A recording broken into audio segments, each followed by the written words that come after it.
Well, hello and welcome back to the Chamber Vibes podcast. I'm your host, Foster Garrett, Director of Marketing and Events for the Bedford Area Chamber of Commerce. If this is your first time listening to the podcast, welcome. Let me just tell you what's going on. So every week I interview a different chamber member to find out what they do and why they do it. Recorded right here in beautiful Bedford, Virginia, broadcasting on Grove Street FM and brought to you by Media Squatch. Before we do get to the actual podcast, though, I want to tell you about one of our upcoming events. So last week, if you're a regular listener, you heard that we don't have any events in August, and I was really excited about that because we could just prep for the gala and everything that's going to be happening this fall. Fall and spring are our busy seasons, and summer and winter we kind of recover. But we did have something crop up on the calendar. We have a ribbon cutting for 22 Gourmet on August 22nd at 12 p.m. 22 Gourmet is celebrating 5 months after their merger. They actually rebranded Simply Vanilla Cupcakes and combined with Purple Door Catering. So this is a really big thing, and it's been going really well. They're going to have some samples and all those great things for us on this 22nd. But the big event that I alluded to is the gala. That is on September 12th. And this is our biggest fundraiser of the year, our biggest business gathering of the year. It also happens to be our 85th anniversary. We're commemorating it at this event. And we're going to reveal our Excellence in Business Awards. So this is a really big event. It is probably the biggest one that we hold every year. And it's also an amazing time. So we hold it at Cedar Oaks Farm, which is absolutely gorgeous. And we'll be there from 5 to 8:30. So you'll get to see the sunset set over the Blue Ridge.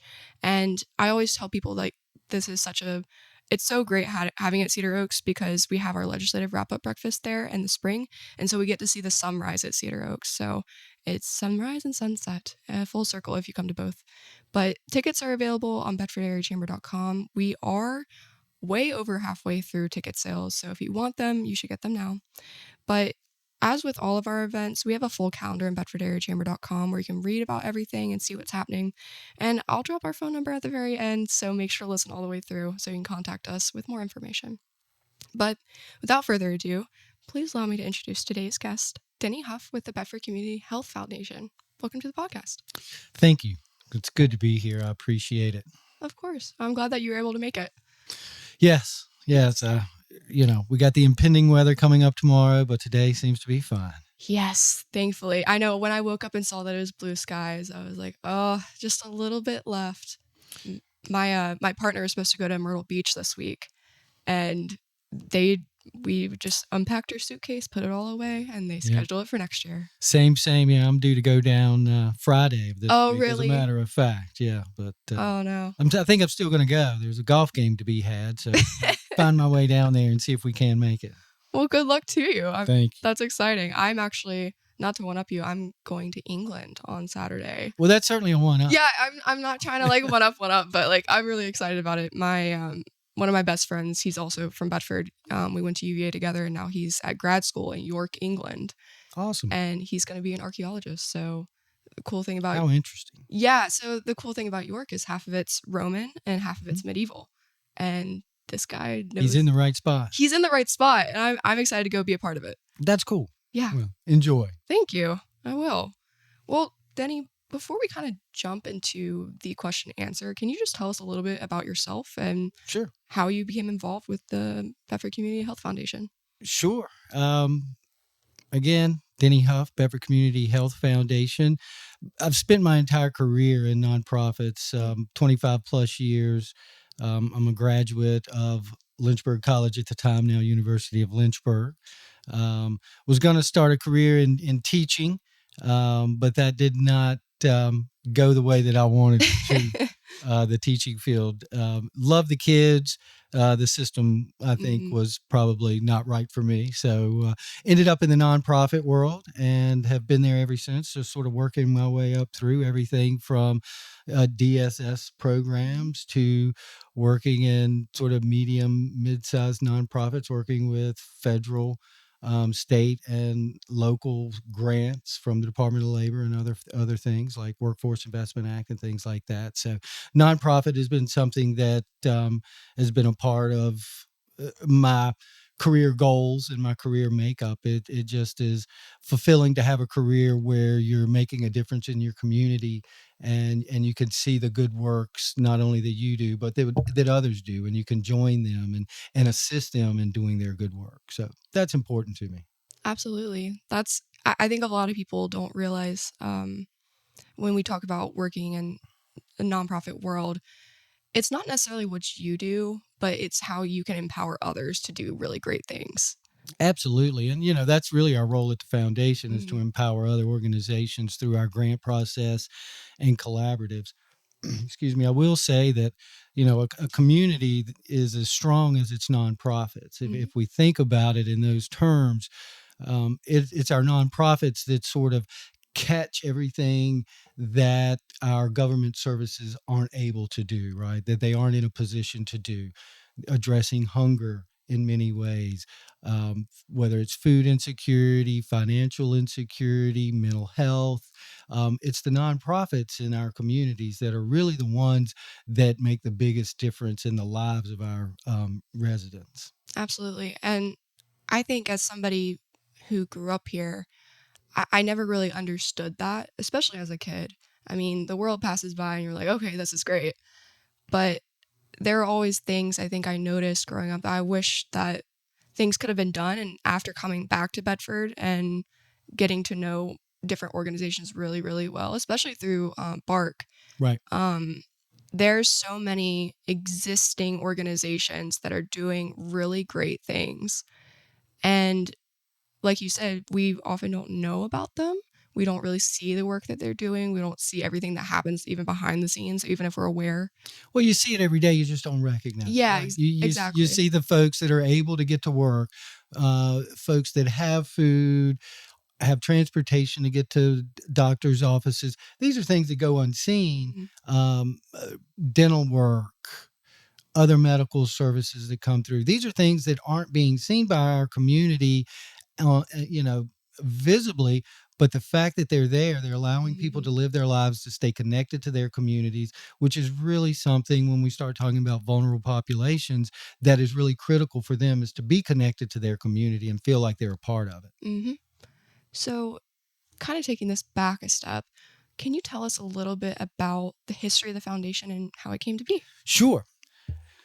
Well, many years ago, the community built Bedford Memorial Hospital. It was community raised dollars that built it. And then in the early 80s, a group came in and wanted to purchase it. That group was called the Roanoke Hospital Group. You know them now as Carillion. Mhm. So that was the early days. They purchased the hospital, and the board of the hospital at the time had to decide what to do with those dollars. Mm. And what they decided was not to create a hospital foundation, because they felt like, hey, the community raised this money. The community put all of this together to build this wonderful hospital. We want to make sure that this money stays with the community no matter what happens to the hospital. So they formed the Bedford Community Health Foundation. And so out of that foundation, excuse me, in I think 1984, 85, came a series of grants and initiatives that really put the foundation on firm ground. A couple of the things that you may not be aware of. And many people that are listening now know Roger Henderson. And Roger was the first executive director of the foundation. He worked with the Bedford County school system and the Board of Supervisors to work on a school nurse initiative. And so, one of the main reasons that you have a nurse in every school today is because the Health Foundation put up $100,000 a year for Oh, three wow. years to allow the school system to start Mhm. hiring nurses until they could build that money into their budget. That's just one piece of the foundation behind the scenes. Another one that most people are aware of is Bedford Ride. Mhm. Bedford Ride was an idea from Roger Henderson as well, and out of the Health Foundation to help fund it, get it going, spin it off. The foundation doesn't run programs, right? So Mhm. we partner with folks, and currently it's with CVACL, and Linda Brake is doing a wonderful job. It Absolutely. is one of the best programs that we have here in Bedford to get people back and forth to doctor's appointments. They really stepped up during COVID as well, and we're able to help folks get to the grocery store and other things. So it's a lot of behind the scenes work that goes on that people don't necessarily recognize that, an organization like ours is able to impact. And I think it's really interesting going back to the very beginning of the foundation, how the hospital didn't keep that and they didn't do, because there's so much, that a hospital could do. They see so much, they see many of the gaps in Right. healthcare. And I think it's really amazing to kind of put that back to the community and say, use this for what you need. We're here to support. Right. And we do still get a lot of support from Mhm. Centra when we're working on collaboratives and, our community. And you mentioned BARC, the Bedford Area Mhm. Resource Council. That's a group of 50 or so plus nonprofits that get together on a monthly basis to discuss what's going on with each other, what are the needs, how can we collaborate together. So it's a really big deal to have organizations like that support us. It's the community health needs assessment that Mhm. Centra does every 3 years that nonprofit hospitals are required to do by law. Um, we utilize that at the Resource Council to determine what are the greatest needs in our community and then how can we start addressing those. And we build committees around those. And we have a number of committees. We have a transportation committee, a senior aging and elder care committee. We have our food insecurity committee, workforce committee. So we build all of these groups and put them together with other nonprofits. And what we're seeing is collaboratives come out and do bigger, better things with that.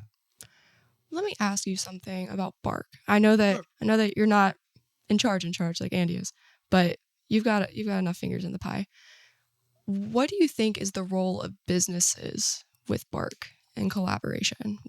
Well, it's the same as it would be just in general with the community. I think BARC makes it easier for businesses to access because Mm-hmm. we're all there in one place. So if a business wanted to do something and interact in that way, business philanthropy is something that really helps drive philanthropy in communities. It's business support that oftentimes are sponsors and big givers of not to nonprofits. So volunteering, Mm-hmm. obviously. They have lots of employees, and all of our nonprofits need volunteers. Yes, they do. So it would be wonderful to have businesses look at community service as part of a person's position, Mm-hmm. and even allowing them X number of hours per month or per year, let's say, paid.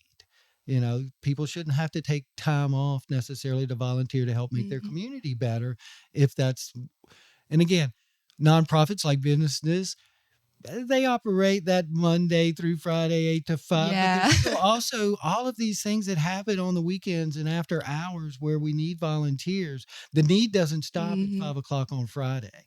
So food banks really need to look at how they're open on Saturdays and other Mm-hmm. days or late hours, and they require volunteers and able to do that. So, businesses can certainly help with that. That's an easy resource. The other thing they can do is obviously financial. Support your nonprofits with donations, and large gifts. I will say, give the nonprofits as much as you could comfortably give, and allow that to be, you know, unencumbered dollars to allow them to exist and do the business that they do and to train their employees to do a better job. So, the business community really can support nonprofit in a big, big way. Yeah, I think that your point about large gifts and unencumbered dollars, when you give to a nonprofit, I mean, it's one of those moments where it just makes or breaks. You can make and break your entire year. Absolutely. Absolutely. It's an existential piece, It right? is. You know, we can have all the restricted dollars in the world to do a specific program. Mm-hmm. But if you don't have staff to run that program, those dollars don't matter as much. So we Yeah. have to be able to have trained, well prepared staff to do the work of our nonprofit. So yeah, that unencumbered money is always helpful. Yeah. Unrestricted, we love. We have a program like that with the chamber because we are a nonprofit. We're not a C3, we're a Right. C6. But we always tell our Pinnacle partners when they sometimes new ones will ask, what is this going towards? And we're telling 25% of that goes towards events so that you can have sponsorship recognition in addition to what we already recognize you for your yearly sponsorship. But 75% of that, you're helping us keep the lights on, to be completely honest. Well, I mean, you have to exist to do the work. Yes. And so, when you look at unrestricted dollars, that allows organizations to exist to do the work. You appreciate the work they do and you want to support a specific program, but by supporting that organization, you are supporting that program. Yes. And that's the thing. And in our side of the world, we call that trust philanthropy, right? It is, this, get to know the organization, get to know its board, its executive director and its staff, and have a relationship with that organization. It doesn't have to be deep, but have a relationship with that organization. And then you can feel comfortable about going, you know what, I can support this organization. And they can use the money wherever they see fit because they're the professionals and know what they're doing. Yeah. And the foundation can help with this, can't they? Yes, we can. We have a corporate fund right now. Sam Moore has a fund with us, and we've been working with them, and they let us know what they would like to give their money towards. And so we find that organization and we hook Sam Moore up with that organization. Oh, so awesome. It's not just, it's not the health foundation going out and handing a check on behalf of Sam Moore. We help Sam Moore sort of figure out where they might want to go, but Sam Moore is participating in that. They're participating in funding that fund that we have at the foundation. And recently they just gave funds from their fund to a nonprofit organization here. And so that was a great sort of marriage. And now the folks at Sam Moore have a relationship with this nonprofit. That's amazing. And I think kind of to clarify for people, when they hear health, what does health cover for the foundation? Certainly more than Band-Aids and prescriptions, right? We look at health broadly. We have a big push for bridges out of poverty here in this community. I've actually taken that course. Yes, and I'm an instructor, and Andy's an instructor. We have lots of instructors, and yes, they're amazing. And they're sort of life-changing in the sense of it changes your worldview and the way you sort of look at people and how you interact with them. But we view poverty as a health issue because, we know the poorer you are, the sicker you are, right? The less access you have to the resources you need to remain healthy or to stay healthy or to get healthy. So we look at health very broadly. Transportation is a piece of that. Social determinants of health, when you start thinking about it, are another piece of that. And that is basically Maslow's hierarchy, right? Food, shelter, clothing, those kinds of things. But beyond that, there's also connectedness, there's transportation, there's education that goes along with it. The more you know, the healthier you are as well. So we look at health very, very broadly and want to make sure that we look at it not just as an individual, but in terms of community health. What is a healthy community? And what do healthy communities have in them? They have healthy, robust nonprofits that are there as a safety net, that are doing innovative things, that are improving the systems that we're working in. And, that's really important to me at the foundation, is to not just do the grants, which are critical to helping the nonprofits do their job, but to work on initiatives that will hopefully improve a system overall. And we're trying to do that with the food system currently. Well, tell us a little bit about that. We have partnered, and there may be some folks listening that have heard about it. We're doing a canning initiative at the New London Cannery, which is owned by the county, by the way. And if you aren't aware of it, please learn about it. It's really cool. Utilize it. It's one of the coolest places in the county for sure.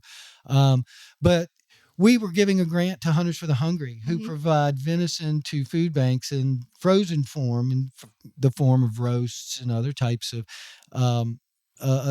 meat. So I approached their director here for this area and talked to him about, the ability to can meat. And he was like, "Of course, Denny, we can can this meat, and it's wonderful.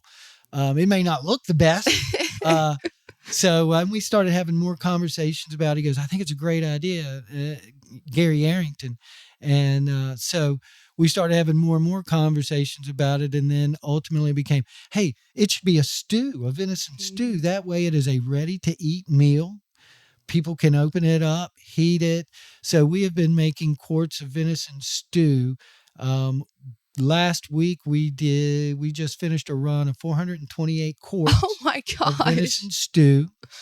That brings that was our third run, so that brings us to nearly 1,000 cans of venison stew, or 1,000 quarts of venison stew. So it's it's a lot, and so that collaborative includes the Health Foundation, which we are primarily funding, Hunters for the Hungry, who are providing the venison, Virginia Cooperative Extension, who are providing their expertise, a ton of expertise. I Nice. can't say enough about Susan Prilliman, Sandy Seals, that whole group out there, Scott Baker. Every single person at VCE has been supportive.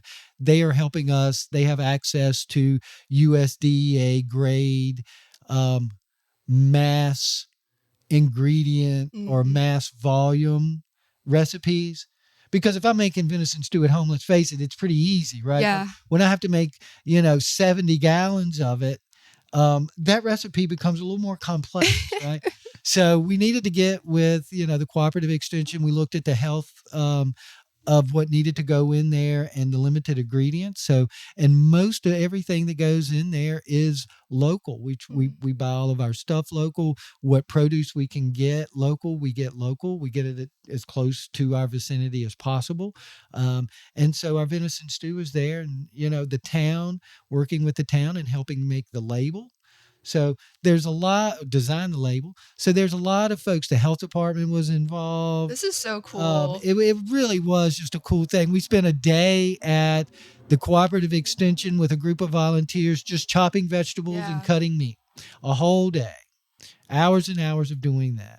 Then the following day, all of that gets taken down to the New London Cannery, where we start the process with the staff of the New London Cannery, who are amazing folks. Brian and his staff at the cannery will walk you through anything that you need to do in order to can your produce there. And I would encourage folks to do it.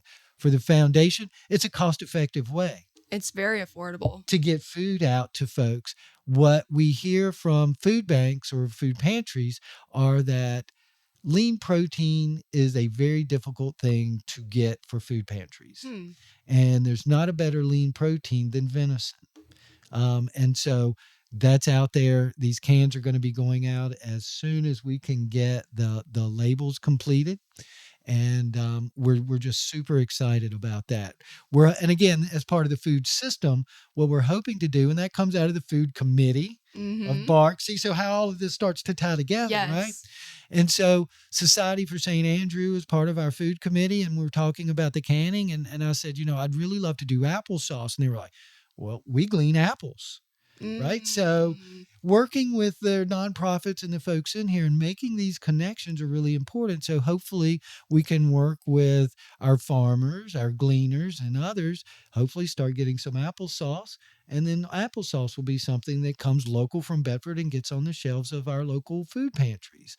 So if that becomes something that we do every year as a routine, now we've changed our food system. And we're taking care of our own residents with our own resources.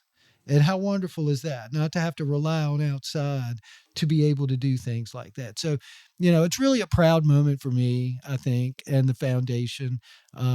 Kim Dooley, our program manager, does so much work behind the scenes to make sure all of this happens. So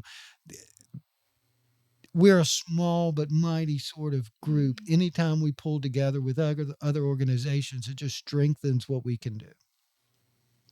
I really wish that people could see my face right now, because that's really what you've just described is what makes me think that, like, the world is good, and that I see a lot of what you've described with, like, the circle of connections and involvement and coming together to make projects like that happen. That's kind of what I envision for the chamber in the future.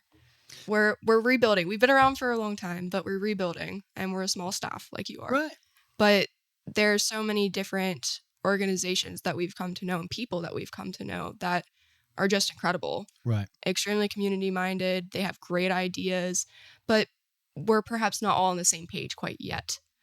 And I think what you do is amazing.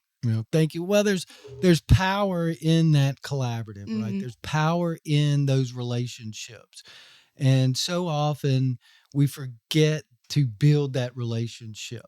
And that's really sort of what drives Bark. I know you've been to the Bark meetings, you know, Andy and the others, John, and, there's just so many people there that help sort of coordinate Mm-hmm. and guide that.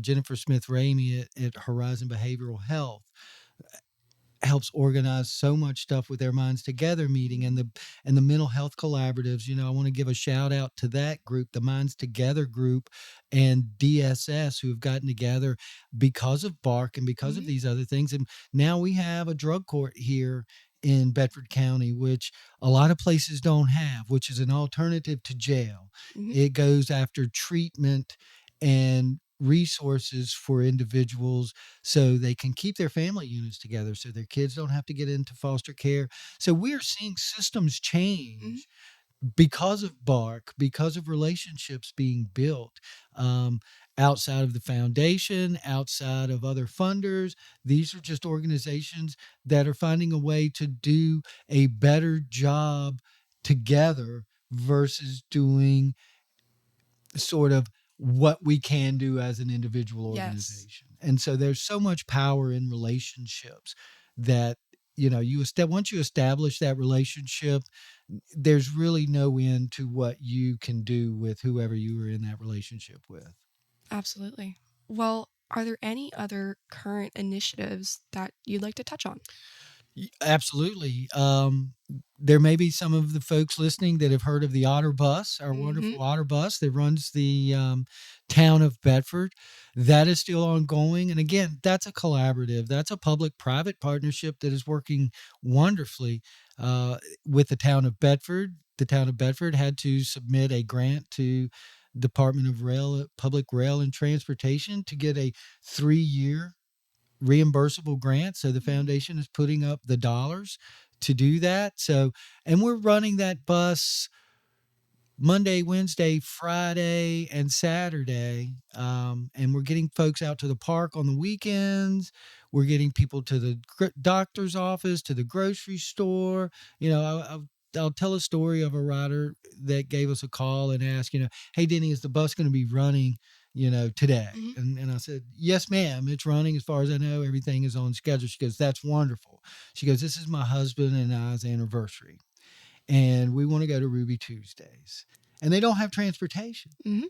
So this was a way to connect them to the community. They were able to go out for an anniversary dinner, um, albeit an early dinner because our bus doesn't run late into the evening. But it was an access point to her that made her feel like she was connected to the community. That's awesome. And so we hear stories like that. I think in June we did 628 riders.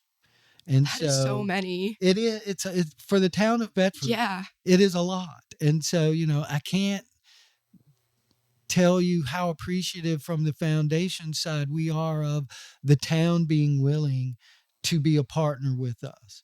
And again, to go back to the county, this all started as a pilot program when I'm approached Parks and Rec Mm-hmm. about doing a limited sort of 2-day run for folks living in John Early, Raintree, Mm-hmm. Salem Court areas, our subsidized housing areas, to get them out into places. And because we were hearing from some of those ladies that, I get out once a month to go to the grocery store Mm. if my daughter can come to town. Oh, wow. And so the stories we started hearing after we started that initial pilot program was, Denny, I go to Walmart whether I need to or not. And there was a retired Rubatex lady, and she said, I saw one of my old coworkers in Walmart, and we went to McDonald's and had coffee.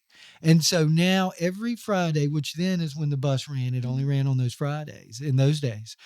She goes, now every Friday, I'm going to ride the bus and we're going to meet at McDonald's for coffee. And so I'm going, and that's mental health as well. It's connectedness, it's relationship, it's community. Another thing we do with the Otter Bus that is sort of a little bit special, I think, is when we have the Christmas lights here in town. You know, the Christmas lights at the Elks Home are known all across the state, all across the East Everywhere. Coast. Everybody knows about the Elks Home lights, and everybody drives for miles and miles. We have them at Liberty Lake. Mm-hmm. We have them at D-Day. Mm-hmm. We have the Christmas Tree Festival at the Welcome Center. We're the Christmas capital of Virginia. There you go. So what we decided to do, we had a rider again ask us, Denny, is there any way we could see the lights? And so it costs a little extra, but that's okay. So we have created now a system where every year we take 3 of the days, evenings that the lights are on, and we coordinate with the housing units and the stops to say anybody wants a ride. So we'll take them to first the Festival of Trees while it's still a little light outside and let them hang out there and vote for the trees and visit there and see all the wonderful things. And then we give them a light tour and then we take them back to their place. So again, it's being connected to your community. What we've also seen out of that group is, hey, how can I volunteer somewhere? And so now they want to take the Otter Bus so they can volunteer and help out in other places. Because once you start feeling like you belong to your community, you want to help take care of it. And so those are the stories that really drive us to do the things that we do. That is really special. That is amazing. Especially, I mean, how long has the Otter Bus been in existence now? Well, we're on the 3rd year of our 3-year grant. We just started our 3rd year of our 3-year grant. So it's been running that. But before that, the foundation was funding a more limited run for about 2 years. COVID hit and sort of messed some stuff up as well. But the foundation has put a lot of time and money into this project. Again, coming out of the health needs assessment that tells us every time we do it, that transportation is an issue in our community. And so these are one of the issues that we're trying to solve. So, when you ask what businesses can do, that's the kind of thing that they can support to make sure that not just their employees, but their employees' families have access to transportation to get them to places where they need to go. Yeah, I've learned a lot about transportation since starting this job. We all know that Bedford County is one of the largest counties by land area in the state. And it's been a problem my entire life, just with the schools and everything. If you live out in Montvale, if you live out in Big Island, if you live in Huddleston, the odds are if it snows, rains, if the wind's too strong, something hits something the wrong way, you're not going to where you need to go. Right. Resources are limited. Extremely limited. And I'm from like out towards Medina, still Bedford County. But we would have to plan our whole day around going to the grocery store and stuff like that. Right. And people don't realize that. And so when you work somewhere that's at least 45 minutes away from where you live, because where you live is just houses every couple miles. That's right. It's extremely hard, and it really shapes your whole day, week, year. It does. I mean, it's something you have to account for with everything that you do. And you mentioned the county, and we are looking at some possible ways. How do we connect and get sort of transportation services available in the county and the outlying areas? I'd say stay tuned on that. There are some things that we're working on, some studies we perhaps hope to do that will tell us what may work out in those areas. So that is something that we haven't forgotten about for sure. The town is much easier. I can run Yes, a loop. it is. And, people are living in condensed areas, right? There's some density there, housing density, so we can do that. But how do you do that in a more rural setting, a Thaxton, a Big Island, Huddleston area? And there are some models out there that we're looking at. And so there might be some opportunities for us to address that need, and we certainly hope we can. Well, the Central Virginia Planning District Commission has also got a commuter program that they're in the process of getting up and running. So I'm excited to see what that shakes out to be. Yes, me too. Me too. And again, these are things that as people start talking and getting together that are going to perhaps build these ideas and these collaboratives that are going to address this issue. Well, awesome. This has been an amazing conversation. I appreciate it. I've had fun. Me too. Well, is there anything else you want to add? Well, just a big thank you to the community that supports the Bedford Community Health Foundation. We can't do what we do without the support from the communities, both business and individual. That is how we do our business. And, I would say that's not just us, that's every nonprofit. We fund a lot of nonprofits. And so the money that comes to us, 100% of it goes back out into the community. Since our inception, we've put over $6 million back into our community, and we still have and are still able to grow our endowment to be able to give more and more each year. So the more we have, the more we can do. And I would say that that's the same for every nonprofit. So whether you're giving to the Bedford Community Health Foundation or not, give to a nonprofit, because it is important work that they do. And I would encourage both businesses and individuals to get involved. And maybe a business could adopt a nonprofit, right? And help supply volunteers and other resources, board members, things like that. Our business leaders and folks and managers that work in our businesses make great board members.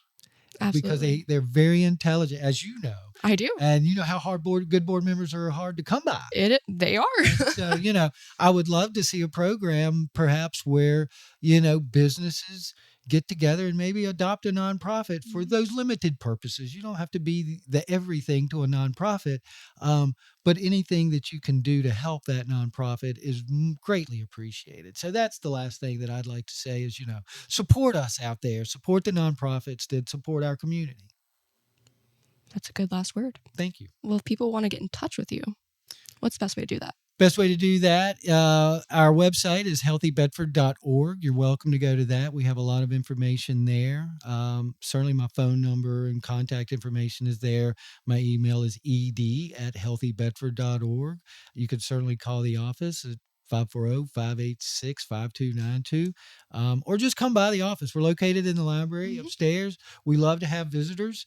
So feel free to come in and chat with us. Well, good stuff. Thank you so much for joining me today. Thank you. I appreciate you. Of course. Well, if you guys want to learn more about the Chamber, I mentioned our website at the very beginning, bedfordareachamber.com, and our phone number is 540-586-9401. If you go on our website, you can learn all about our mission and the perks of becoming a member, but also on our website is a full business directory of our membership, which is helpful for finding all sorts of great things in the region, including the Bedford Community Health Foundation. But that's all for today. Thanks so much for listening, and keep an ear out for the next Chamber Vibes podcast.